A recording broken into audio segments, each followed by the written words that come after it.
ہم میں سے ہر کسی کی یہ خواہش ہوتی ہے کہ وہ عمرہ اس طرح کرے جس طرح آپ صلی اللہ علیہ وسلم اور صحابہ نے کیا تھا۔ تو آج کی ویڈیو میں انشاءاللہ آپ کو عمرہ کرنے کا طریقہ جو ہے ڈیٹیل شروع سے لے کر اینڈ تک انشاءاللہ آپ دیکھ سکیں گے کہ عمرے میں کیا کیا چیز، احرام کی حالت میں کیا کیا چیز آپ کر سکتے ہیں، کیا کیا چیز نہیں کر سکتے۔ اس کے علاوہ عمرے کے ارکان کتنے ہیں، عمرے کے واجبات کتنے ہیں، کون سی دعا کب مانگنی ہے، بال کیسے کٹانے ہیں وغیرہ وغیرہ انشاءاللہ آج کی ویڈیو میں آپ تفصیل کے ساتھ دیکھ سکیں گے۔ تو آئیے ویڈیو شروع کرتے ہیں۔ بسم اللہ الرحمن الرحیم۔ السلام علیکم ورحمۃ اللہ وبرکاتہ۔ میں ہوں زبیر ریاض مدینہ منورہ سے۔ سب سے پہلے درود السلام اللہم صلی وسلم علی نبینا وحبیبنا محمد وآلہ وصحبہ صلی اللہ علیہ وسلم۔ آج کی ویڈیو میں آپ لوگ سب جان سکیں گے عمرہ کرنے کا طریقہ جو ہے، اس کے بارے میں بہت زیادہ سوالات آتے ہیں کہ زبیر بھائی پلیز ہمیں بتائیں کہ عمرہ کرنے کا طریقہ کیا ہے۔ لبیک اللہم لبیک لبیک لا شریک لک لبیک ان الحمد والنعمت لک والملک لا شریک لک۔ اس وقت جو ہے میں موجود ہوں مسجد المیقات جسے ہم لوگ کہتے ہیں اور آپ سب جانتے ہیں، اس کا نام ہے میقات ذو الحلیفہ۔ میقات یلملم جو ہے وہ اہل یمن کے لیے ہے، میقات قرن المنازل جو ہے یہ اہل نجد اور اہل طائف وغیرہ جو وہاں سے آتے ہیں ان کے لیے ہے، اور اسی طرح میقات جحفہ جو ہے یہ ہے اہل شام کے لیے، اور ذات العرق جو ہے یہ اہل عراق کے لیے ہے۔ تو یہ 5 مطلب ہے کہ میقات ہیں، یہ 5 ایسی جگہ ہیں جہاں سے آپ نیت کے بغیر اگر آپ عمرہ کرنے جا رہے ہیں یا حج کرنے جا رہے ہیں تو آپ کو لازم ہے کہ ان جگہوں سے پہلے جو ہے آپ نے احرام پہننا ہے اور پھر اس کے بعد وہیں سے نیت کرنی ہے۔ بہت سے لوگوں نے ویڈیوز بنائی ہوئی ہوں گی کہ بھئی احرام کا صحیح باندھنے کا طریقہ، اس میں صحیح غلط کچھ نہیں ہوتا، مین چیز یہی ہوتی ہے کہ آپ کوئی بھی ایسی سفید چادر جس میں کوئی چیز سلی ہوئی نہ ہو، مطلب جس طرح عام پینٹ ہوتی ہے یا سلوار ہوتی ہے وہ سلی ہوئی ہوتی ہے یا اس کے اندر الاسٹک ہوتی ہے، یا مقصد ہے کہ اندر سے ہی کچھ ایسا سسٹم بنا ہوگا جس سے آپ اس کو اپنے یہاں پہ روک سکتے ہیں۔ تو مین چیز جو ہے یہ چیز نہیں ہونی چاہیے۔ تو آپ جس طریقے سے آپ کو باندھنا آتا ہے آپ اس طریقے سے باندھ سکتے ہیں، اس میں کوئی حرج نہیں ہے۔ مثال کے طور پر مجھے بہت ایزی لگتا ہے کہ میں اس طرح باندھوں، یہ دیکھیں بسم اللہ، یہ بیچ میں سینٹر میں آ گئے، دونوں پلو جو ہے اس طرح آ گئے میرے پاس، یہاں سے میں نے اس کو پکڑا یہاں سے، ٹھیک ہے، پھر ایسے کر کے یہ دیکھیں یہ ایسے ہو گیا، پھر دوسری طرف سے بھی سیم ایسے، ٹھیک ہو گیا۔ یہ 2 جو ہے میرے ہاتھ میں آ گئے، پہلا لیفٹ والا میں نے اندر لے لیا، رائٹ والے کو میں نے ادھر باہر لے لیا، ٹھیک ہے۔ اس کے بعد جو ہے میں یہاں پہ ایک سیکنڈ شاید یہ سمجھ نہ آیا ہو، یہ رائٹ والا ادھر آ گیا، پھر لیفٹ والے کو بیک لیفٹ پہ لے کے گئے اور رائٹ والے کو رائٹ پہ لے کے آ گئے۔ اس کے بعد یہ دیکھیں یہاں سے آپ کا صدر ڈھانپ چکا ہے، یہ کچھ بھی ہو جائے اس میں کیا فائدہ ہوتا ہے، اس میں ایک فائدہ یہ ہوتا ہے کہ آپ جو ہے نا بالکل ایزیلی چل سکتے ہیں۔ یہ دیکھیں جدھر آپ جائیں، جتنا آپ اس کو کھولیں یہ 2 سے بھی زیادہ جو ہے کھلا ہے، ٹھیک ہے۔ تو اس کی یہ سہولت ہے اس طرح باندھنے کا۔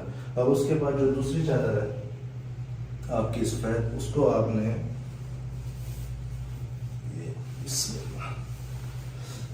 ایسے لے لینا ہے، ٹھیک۔ آپ کا احرام جو ہے بندھ چکا ہے صحیح۔ اکثر جو ہے میں اپنے سامان وغیرہ اٹھانے کے لیے یہ استعمال کرتا ہوں، تو اب اس میں سے جو سامان ہے مجھے ضروری سامان یہاں سے اس میں ڈال کے اس کو بھی میں نے اپنے پیٹ پہ جو ہے یہاں پہ باندھ لینا ہے۔ اس کے بعد نیت کرنے سے پہلے میں نے کپڑے تو احرام کے پہن لیا، لیکن ابھی بھی میں بہت سے ایسے کام ہیں جو کر سکتا ہوں جو کہ احرام میں نہیں کرنا چاہیے۔ مثال کے طور پر عطر لگانا، یہ اس کو میں ابھی لگاؤں گا، یہ بھی ہم یوز کر سکتے ہیں۔ اس کے علاوہ یہ جو ویزلین ہے، یہ اس طرح کوئی بھی اور جل ہو، اس کا مرد حضرات کو بہت زیادہ ضرورت ہوتی ہے، کیونکہ جب چلتے ہیں نا طواف اور سعی میں تو جسم آپس میں جب رگڑتا ہے تو زخم وغیرہ ہو جاتے ہیں، اس لیے اس کا جو ہے استعمال ابھی سے کر لیں تو وہ تھوڑا بندہ جو ہے مطلب سکون سے رہ جاتا ہے۔ اس کے علاوہ آپ ابھی بھی میں کنگھی وغیرہ کرنا چاہوں وہ بھی کر سکتا ہوں، ناخن وغیرہ بھی مجھے کاٹ لینے چاہیے۔ مستحب یہ ہے احرام جب آپ باندھتے ہیں تو آپ پہلے تو غسل بھی کر لیں، اس کے بعد جو بال وغیرہ ہیں وہ بھی سارے صاف کر لیں، حجامت وغیرہ کروانی ہے تاکہ گڈ لکنگ نظر آئے وہ بھی کر سکتے ہیں۔ ناخن وغیرہ اگر آپ کے بڑے ہیں تو ان کو بھی تراش لیں، بھلے آپ نے یہ کپڑے پہن لیے اب بھی یہ کام کر سکتے ہیں نیت کرنے سے پہلے۔ تو فی الحال جو ہے ہم اس کا استعمال کر لیتے ہیں آپ سب کے سامنے. پرفیوم ہو، عطر ہو، کوئی بھی چیز جو ہے آپ لگا سکیں. بہتر یہ کہ آپ اگر عود لگائیں، عطر لگائیں تو وہ زیادہ افضل ہے. تو اس وقت جو ہے آپ لوگوں نے دیکھ لیا احرام باندھنے کا طریقہ، اور اس سے پہلے جو ہے ہم نے خوشبو وغیرہ بھی لگا کے ہی آئے ہیں گھر سے. آپ صلی اللہ علیہ وسلم جب حج کے لیے تشریف لے کے گئے تو یہاں پہ جو ابیار ماشی ہے یا ابیار علی ہے جسے کہتے ہیں، ابیار علی میقات ذو الحلیفہ، یہاں پہ آپ صلی اللہ علیہ وسلم نے اپنا احرام باندھا تھا، اور یہیں سے جو ہے آپ صلی اللہ علیہ وسلم نے نیت کی تھی. تو ہم جو ہے اب عمرے کی نیت اس طرح کریں گے، لبیک اللہم عمرہ، اور ساتھ میں یہ شرط بھی لگائیں گے، اللہم ان حبسنی حابس فمحلی حیث حبستنی. اس کا مطلب یہ ہے کہ اے اللہ، اگر خدا نخواستہ میرے ساتھ کوئی بھی حادثہ پیش آتا ہے، کسی بھی وجہ سے میں عمرہ کرنے سے رک جاتا ہوں، وٹ ایور، کوئی بھی وجہ ہو، چھوٹی ہو بڑی ہو، جس سے میں عمرہ کرنے نہیں جا سکتا، تو میں اپنا احرام کھول لوں گا بغیر عمرہ کرنے کے، کیونکہ اللہ تعالیٰ فرماتے ہیں وَأَتِمُّ الْحَجَّ وَالْعُمْرَةَ لِلَّهِ. اگر آپ نے عمرہ شروع کیا تو آپ کو مکمل کرنا ہے، اگر آپ نے حج شروع کیا تو آپ کو حج جو ہے مکمل کرنا ہے. لیکن خدا نہ خواستہ اگر آپ کے ساتھ کوئی حادثہ پیش آ جاتا ہے، ایکسیڈنٹ ہو جاتا ہے، یا راستے میں راستہ خراب ہو جاتا ہے بارشوں کی وجہ سے، سیلاب کی وجہ سے آپ نہیں جا سکتے، اور آپ نے پھر واپس کل آ کے ڈیوٹی کرنی ہے، یا آپ کی جو ہے کوئی بھی آپ کا عذر ہو سکتا ہے جس کی وجہ سے آپ مکہ نہیں پہنچ سکتے اور آپ عمرہ نہیں کر سکتے، یا پیچھے آپ کے خدا نخواستہ کوئی مسئلہ ہو جاتا ہے جس کی وجہ سے آپ کو یہاں سے واپس آنا ہے، تو اس شرط کی وجہ سے پھر آپ اپنا احرام کھول سکیں گے بغیر کسی دم کے، بغیر کسی جو ہے مطلب ہے کہ جزا اور سزا کے. تو امید کرتا ہوں یہ جو ہے آپ کو اچھی طرح سمجھ آ رہا ہوگا. مزید آپ اپنے جو ہے فیڈ بیک وغیرہ دیتے رہیں گے تو اس میں ایزی یہ ہوگا کہ آئندہ کے لیے پھر میں جب دوبارہ ویڈیو بناؤں گا تو جو چیزیں ہم اس ویڈیو میں کور نہیں کر سکیں گے اس میں انشاءاللہ ضرور کور کریں گے. یہاں پہ آپ میرے پیچھے دیکھ سکتے ہیں بہت سے لوگ نفل نماز پڑھ رہے ہیں احرام کی نیت کے لیے. تو یہ جو ہے اس کا نام ہی نفل نماز ہے. اگر آپ پڑھ لیں تو اچھی بات ہے، نہ پڑھیں تو کوئی اس کی جو ہے احرام کی نیت کے اوپر کوئی اثر نہیں ہونے والا. سنت ہے بعض علماء کے نزدیک، اور بعض علماء کے نزدیک سنت بھی نہیں ہے، لیکن کسی بھی عالم نے یہ نہیں کہا کہ یہ بدعت ہے جیسے بعض کچھ اور چیزوں کے حوالے سے ہوتا ہے. تو 2 رکعت اگر آپ یہاں پہ ادا کر کے نیت کر لیتے ہیں تو اچھی بات ہے، نہ کریں تو پھر بھی آپ یہاں سے گزرنے سے پہلے باہر سے ہی نیت کر لیں تو وہ بھی ٹھیک ہے. اچھا، ایک اور کام جو آپ کو احرام میں کرنا ہوتا ہے کہ آپ نے یہ جو ہڈی ہے نا اس کو کھلا چھوڑنا ہوتا ہے. تو اس کے لیے پھر سب سے بہتر یہی ہوتا ہے کہ آپ اس قسم کے جوتے جو ہے نا وہ پہنیں. بسم اللہ، یہ دیکھیں. رحمت کی گھٹا کے سائے تلے حجاج کرام ہے محو سفر، لبیک کو لب پہ سجاتے ہوئے حجاج کرام ہے محو سفر. جو دفن تھے سینوں میں یارو، مدینہ سے، مکہ سے، جہاں سے بھی آپ احرام باندھ کے جب تک حرم نہیں پہنچتے تو سارے راستے جو ہے نا آپ صلی اللہ علیہ وسلم کی سنت یہی تھی کہ تلبیت جو ہے کثرت سے کرتے تھے. لبیک اللہم لبیک، لبیک لا شریک لک لبیک، ان الحمد والنعمت لک والملک لا شریک لک. ایک حدیث میں یہ بھی آیا کہ جب آپ تلبیت پڑھتے ہیں تو آپ کے لیفٹ، رائٹ، فرنٹ، بیک پہ جتنے بھی جہاں تک آواز ہے آپ کی جاتی ہے تو آپ کے جو شجر ہیں، مطلب جو درخت ہیں، جو پتھر ہیں، وہ بھی آپ کے لیے شہادت دیں گے کہ آپ نے تلبیت پڑھی تھی. مدت سے ہجر کے ارماں اب تک میل وفا کرنے سارے حجاج کرام ہے محو سفر. رحمت کی گھٹا کے سائے تلے حجاج کرام ہے محو سفر، لبیک کو لب پہ سجاتے ہوئے. اللہ اکبر وللہ الحمد، اللہ اکبر وللہ الحمد. حجر اسود سے جو ہے طواف شروع ہوتا ہے، اور وہاں پہ آپ نے جو اپنا سیدھا بازو جو ہے باہر نکالنا ہے احرام سے. اور یہاں پہ اگر آپ حجر اسود سے دور ہیں تو اس کی نشانی یہ ہے کہ اس طرف جو ہے گرین لائٹس لگی ہوئی ہیں. آپ یہاں سے جو ہے پہلا طواف شروع. عمرے کے جو ہے 3 ارکان ہیں. پہلا جو ہے احرام اور نیت، اور دوسرا جو ہے طواف اور سعی۔ احرام اور نیت جو ہے ہم کر کے آ گئے تھے، اور اب جو ہے ہم نے سب سے پہلے طواف کرنا ہے۔ طواف کے لیے جو ہے ہمیں 7 چکر لگانے ہیں خانہ کعبہ کے طرف، لیکن اس میں جو ہے ہمارا جو لیفٹ سائڈ ہے وہ خانہ کعبہ کی طرف ہوگا، اور جو رائٹ سائڈ ہے وہ ہماری باہر کی طرف ہوگی۔ طواف شروع کرنے سے پہلے جو ہے ہمیں یہ والا جو بازو ہے، ہمیں رائٹ والا بازو، یہ ہمیں باہر ہی رکھنا ہے یہ پورے طواف کے دوران۔ اور طواف کے لیے جو شروط ہیں کہ آپ کو جو ہے باوضو لازم ہونا چاہیے۔ اگر وضو ٹوٹ گیا تو پھر جس چکر میں آپ تھے وہی چکر آپ کو وہیں سے دوبارہ سے، وہاں اس جگہ سے نہیں بلکہ حجر اسود کی شروعات سے دوبارہ سے کرنا پڑے گا۔ تو آئیے طواف شروع کرنا ہے۔ بسم اللہ، اللہ اکبر۔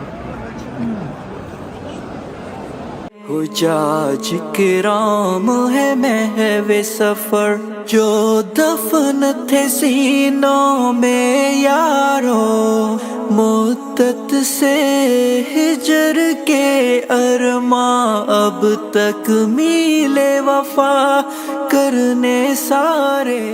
ہم رکے ہیں نماز کے لیے، ہم وضو میں ہی ہیں، ہمارا وضو نہیں ٹوٹا، ہم نماز کے لیے رکے ہیں۔ تو ہم نماز کے بعد یہیں سے اپنا طواف جو ہے کنٹینیو کریں گے۔ طواف جو ہے وہ آپ نے جب چکر لگانا ہے تو یہاں سے ایک دروازہ لگا ہوا ہے حطیم کا، ٹھیک ہے، اور ایک دروازہ یہاں سے لگا ہوا ہے۔ آپ جب طواف کر رہے ہوں گے تو آپ وہاں سے آئیں گے، تو آپ نے کبھی بھی حطیم کے اندر سے گزر کے طواف نہیں کرنا، ادروائز یہ آپ کا چکر پورا نہیں ہوگا، کیونکہ یہ جو حطیم ہے نا، یہ کعبہ کا حصہ ہے، مطلب یہ جو خانہ کعبہ ہے یہ اس کا حصہ ہے۔ اس کو حطیم اسماعیل علیہ السلام بولتے ہیں۔ جب حضرت ابراہیم اور حضرت اسماعیل علیہ السلام نے جب کعبہ تعمیر کیا تھا تو یہ سارا حصہ جو ہے اس کے اندر شامل تھا، لیکن بعد میں جب قریش مکہ نے اس وقت اس زمانے کے حساب سے حلال پیسے سے تعمیر کرنا چاہا تو انہوں نے صرف اتنا ہی کمپلیٹ کر سکے کہ جتنا بنا ہوا ہے۔ تو آپ صلی اللہ علیہ وسلم نے فرمایا کہ میری بھی خواہش ہے کہ میں جو ہے خانہ کعبہ کو گرا کے دوبارہ سے اسماعیل علیہ السلام اور ابراہیم علیہ السلام کی جو حدود تھی اس کے مطابق بناؤں، لیکن آپ نے فرمایا کیونکہ تمہاری قوم ابھی فتح لے کے آئی ہے فتح مکہ کے بعد، تو اس لیے آپ صلی اللہ علیہ وسلم نے یہ کام نہیں کیا تھا۔ پھر عبداللہ ابن زبیر رضی اللہ عنہ نے اپنے زمانے میں جب وہ یہاں پہ خلیفہ تھے انہوں نے کیا تھا، لیکن بعد میں عبد الملک بن مروان نے یا اس کے بعد کسی اور خلیفہ نے، مجھے صحیح یاد نہیں ہے، دوبارہ سے حطیم والا حصہ گرا کے پھر سے اس کو جو آپ صلی اللہ علیہ وسلم کے زمانے میں جیسا کعبہ تھا ویسا ہی چھوڑ دیا، ٹھیک ہے۔ لبیک اللہم لبیک لبیک لا شریک لک لبیک ان الحمد والنعمت لک والملک لا شریک لک۔ یہ جو ہے رکن یمانی ہے، حجر اسود سے جو پہلا والا رکن ہے اس کی۔ بسم اللہ، اللہ اکبر۔ لبیک اللہم لبیک لبیک لا شریک لک لبیک ان الحمد والنعمت لک والملک لا شریک لک۔ طواف کے بعد جو ہے آپ لوگوں نے 2 رکعت نفل نماز پڑھنی ہے، اور اس میں جو ہے آپ نے پہلی رکعت میں سورۃ الکافرون اور دوسری رکعت میں سورۃ الاخلاص قل هو اللہ احد کی تلاوت کرنی ہے۔ اگر یہ نہ بھی کریں تو پھر بھی چلے گا، لیکن بہتر یہ ہے کہ آپ یہ 2 آیتیں جو ہے ان کا ورد کریں رکعت کے اندر۔ اس کے بعد آپ لازم نہیں ہے کہ مقام ابراہیم کے پاس ہی نماز، کیونکہ آج کل بہت زیادہ رش ہے، تو آپ کہیں پہ بھی بیٹھ کے نماز پڑھ سکتے ہیں عمرے کے دوران، مطلب حرم میں کسی بھی جگہ پہ آپ 2 رکعت نفل نماز پڑھ سکتے ہیں۔ پھر اس کے بعد جو ہے آپ لوگوں نے جانا ہے زمزم کا پانی پینے، اور زمزم کا پانی پینے کے بعد جو ہے آپ لوگوں نے پھر صفا والمروہ جو ہے وہ شروع کرنی ہے، ٹھیک ہے۔ کچھ حسرتیں تھیں پوری کرنے، حجاج کرام ہے محو سفر، کعبہ کو نظر میں بسانا ہے، حجر اسود کو چومنا ہے۔ جی، اس وقت جو ہے ہم صفا والمروہ کے اوپر پہنچ چکے ہیں۔ صفا کی پہاڑی سے آپ لوگوں نے شروع کرنا ہے۔ جب آپ صلی اللہ علیہ وسلم نے صفا کی پہاڑی سے شروع کیا تھا تو آپ کے یہ الفاظ تھے، نبدأ بما بدأ اللہ به ان الصفا والمروة من شعائر الله فمن حج البيت او اعتمر فلا جناح عليه ان يطوف بهما ومن تطوع خيرا فان الله شاكر عليم۔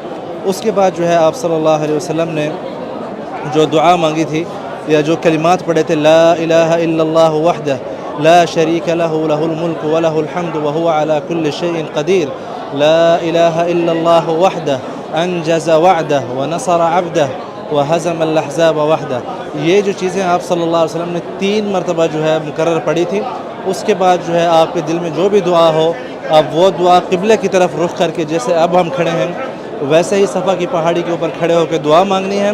پھر اس کے بعد آپ نے اپنا چکر جو ہے وہ شروع کرنا ہے. مرد حضرات کے لیے جب آپ سعی کر رہے ہوں گے، جب یہ سبز لائٹیں آئیں گی تو آپ کو جو ہے ہلکا ہلکا سے دوڑ کے جو ہے جانا ہے یہاں سے، ٹھیک ہے. اور یہ سنت تھی آپ صلی اللہ علیہ وسلم کی. عورتوں کے لیے لازم نہیں ہے. اگر رش بہت زیادہ ہو تو دھکے دے کے دوڑنے کی ضرورت نہیں ہے، بلکہ آپ آرام سے بھی چل سکتے ہیں، ٹھیک ہے.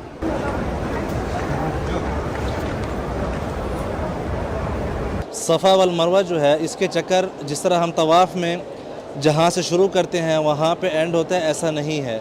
بلکہ صفا میں جو 7 چکر گنے جائیں گے، صفا سے لے کر مروہ کی پہاڑی جو کہ اس طرف ہے وہاں تک 1 چکر ہوگا، اور پھر مروہ سے لے کر صفا تک یہ دوسرا چکر ہوگا. اسی طرح جو ہے آپ کے 7 چکر پورے ہوں گے اس انداز سے، صفا والمروہ سے 1، مروہ و صفا سے لے کر 1، ٹھیک ہے. اس کے بعد صفا والمروہ میں سعی کے دوران جو ہے طہارت کی شرط نہیں ہے جس طرح طواف کے اندر ہے. اور یہ عمرے کا جو ہے تیسرا رکن ہے. جب آپ یہ 7 چکر پورے کر لیں گے تو اس کے بعد جو ہے آپ کے تینوں ارکان عمرہ کے مکمل ہو جائیں گے انشاءاللہ. یہ آرزو دل ہی دل میں لیے حجاج کرام ہے محو سفر. یہاں پہ ہماری سعی جو ہے صفا والمروہ کے چکر جو ہے مکمل ہو چکے ہیں الحمدللہ. مروہ کے اوپر جو ہے آپ کا 7واں چکر اینڈ ہوتا ہے، جو کہ الحمدللہ ہم نے مکمل کر لیا ہے. اس کے بعد جو ہے یہاں پہ کوئی 2 رکعت آپ کو پڑھنے کی ضرورت نہیں ہے، نہ ہی عمرے کے لیے کوئی 2 رکعتیں ہیں، ٹھیک ہے. ویسے آپ نے کوئی فرض نماز نہ پڑھی ہو یا طواف کی 2 رکعت ابھی تک نہ پڑھی ہوں تو وہ آپ یہاں پہ پڑھ سکتے ہیں. اس کے بعد آپ نے سب سے پہلا کام یہ کرنا ہے کہ جتنی بھی دعا مانگ سکتے ہیں آپ دعا مانگیں، چلتے پھرتے اٹھتے بیٹھتے. اللہ پاک قبول فرمائے. میری دعا ہے کہ اللہ تعالیٰ آپ سب کو یہاں پہ آنے کی توفیق عطا فرمائے. اور اس کے بعد آپ نے جا کے سب سے پہلے جو ہے حجامت کرانی ہے. تو آئیے وہاں چل کے آپ کو بتاتے ہیں. لبیک اللہم لبیک لبیک لا شریک لک لبیک ان الحمد والنعمت لک والملک لا شریک لک. جی اس وقت جو ہے ہم حجامت کرانے کے لیے پہنچ چکے ہیں. آپ صلی اللہ علیہ وسلم نے جو ہے جو ان کی سنت تھی کہ پورا جو ہے آپ نے ٹینڈ کرانا ہے، مطلب گنجا کرانا ہے. اور آپ نے ان کے لیے جو ہے 3 مرتبہ دعا مانگی کہ اللہم اغفر للمحلقین، اللہم اغفر للمحلقین.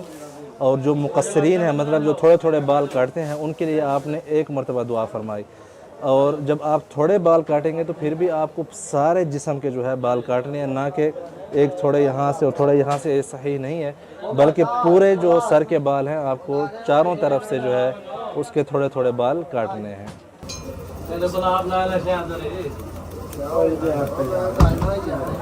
ذرا آگے کینچی بنا ویڈیو کے لیے. جی الحمدللہ اس طرح ہمارا عمرہ جو ہے مکمل ہو چکا ہے. اس دعا کے ساتھ کہ اللہ پاک آپ سب کو یہاں پہ آنے کی توفیق عطا فرمائے، عمرہ اور حج کی سعادت نصیب فرمائے. ویڈیو ختم کرتے ہیں. لائک کریں، شیئر کریں، سبسکرائب کریں مزید ویڈیوز کے لیے. اللہ حافظ.